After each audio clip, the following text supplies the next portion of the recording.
Hi, Amreen from seeds classes. तो जैसा कि आप देख रहे होगे बोर्ड में मैंने लिखा हुआ है प्रॉपर्टीज ऑफ ट्रायंगल।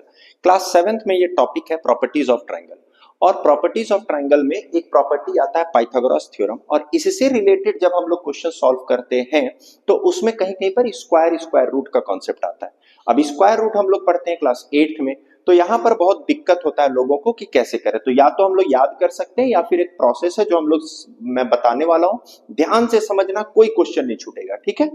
तो अब प्रॉपर्टीज ऑफ ट्रायंगल में, क्योंकि प्रॉपर्टीज ऑफ ट्रायंगल का पार्ट है, तो मैंने यहां पर लिखा हुआ है कि हम लोग कौन सा 4 प्रॉपर्टीज क्लास 7th में पढ़ते हैं। तो पहला पढ़ते हैं हम लोग एंगल सम प्रॉपर्टी, जिसमें sum of the angle of a triangle is 180 degree पढ़ते हैं।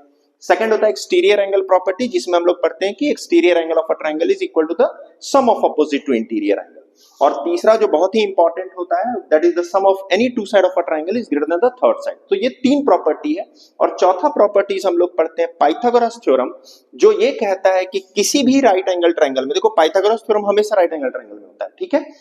तो पाइथागोरस थ्योरम ये कहता है कि किसी भी राइट एंगल ट्रायंगल में अगर 3 साइड है, ए बी और सी, उसका लेंथ दिया हुआ है ए बी एंड सी, तो पाइथागोरस थ्योरम कहता है कि A square plus B square is equal to C square होता है। मतलब हाइपोटेनस का जो स्क्वायर है वो बाकी दोनों साइड के स्क्वायर के सम के बराबर होता है, ठीक है। अब इससे रिलेटेड देखो क्वेश्चन जो आता है और जहां पर लोग फंसते हैं, और मैंने यहां पर पाइथागोरियन ट्रिपलेट भी लिखा हुआ है, ये अगर मुझे याद है, या स्क्वायर अप टू 30 याद है मुझे, तब तो कोई दिक्कत ही नहीं होगा। लेट अस अज्यूम कि मुझे नहीं याद है स्क्वायर और पाइथागोरियन ट्रिपलेट भी, तो कैसे करेंगे। तो मान लो एक क्वेश्चन है, क्वेश्चन कैसा आता है देखो, सबसे इसका इंपॉर्टेंट एक क्वेश्चन ये होता है कि एक पेड़ है, ये पेड़ है, विंड के कारण ये टूट जाता है किसी पोजीशन से, और इसका जो टॉप है वो यहां पर आकर के ग्राउंड को टच करता है, तो इसका हाइट क्या रहा होगा।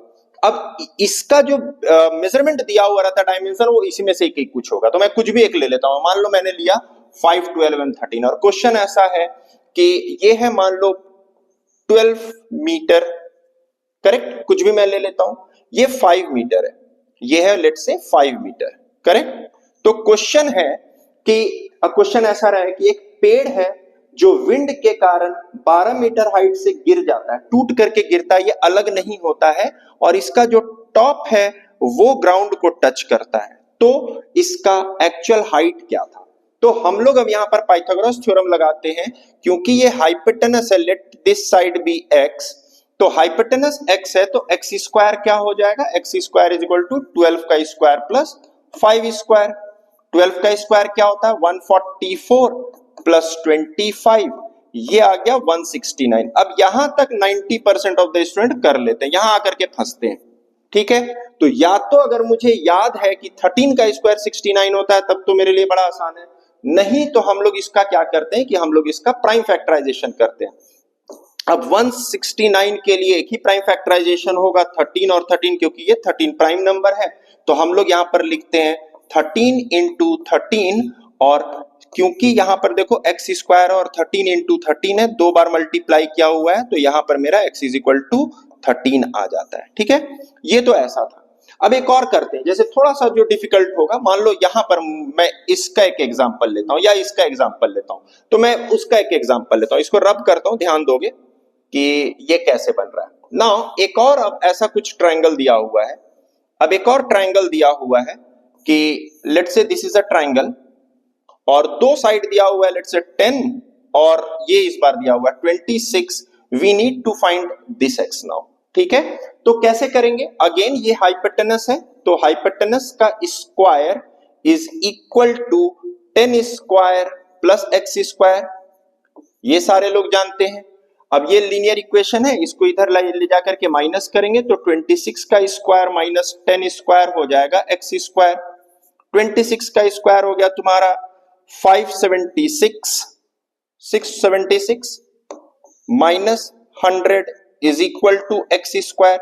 अब ये हो गया 576, 576 is equal to X square. Now problem starts, अब ये कैसे करें, ठीक है। तो यहां पर क्या करते हैं हम लोग, 576 का हम लोग निकालते हैं प्राइम फैक्टराइजेशन।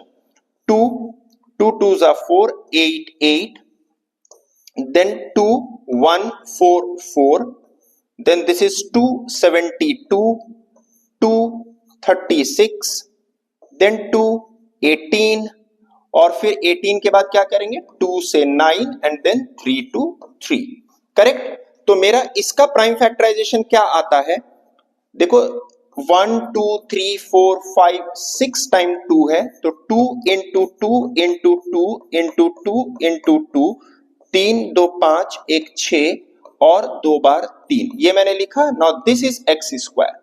अब ये देखो क्या है, ये एक्स स्क्वायर जो है ये 2 बार है, मुझे यहां पर वो नंबर खोजना है जिसको 2 बार मल्टीप्लाई करने से ये आता है, तो हम लोग पेयर खोजते हैं। देखो 2 का एक पेयर निकला, ये भी 2 बार है, ये भी 2 बार है और ये भी 2 बार है। नाउ इसका मतलब क्या हुआ, ये 2 बार है, एक्सपोनेंट्स को यूज करते हैं, दिस इज एक्स स्क्वायर। इसका मतलब x जो है वो ये है, और ये क्या है 2 2 जा 4 2 जा 8 8 3 जा 24, तो मेरा आंसर आएगा x इज इक्वल टू 24। तो हम लोग करते क्या है, हम लोग प्राइम फैक्टराइजेशन निकालते हैं, क्योंकि अभी हमें स्क्वायर रूट नहीं पढ़े हैं। यहां पर आने के बाद लिखते कैसे हम लोग, X square is equal to जब 576 आ जाता है तो इसका मतलब होता है x is equal to root under 576।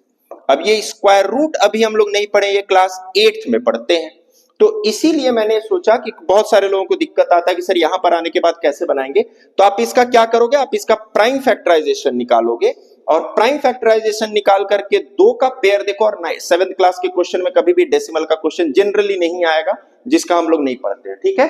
तो यहां पर हम लोग प्राइम फैक्टराइजेशन निकालेंगे और पेयर खोजेंगे, किसको 2 बार मल्टीप्लाई करने से ये नंबर आता है, वही नंबर आपका आंसर होगा, सो दैट इज एक्स, ठीक है। प्राइम ट्रिपलेट है, और प्राइम ट्रिपलेट देखो मैंने पाइथागोरियन ट्रिपलेट मैंने लिखा हुआ है।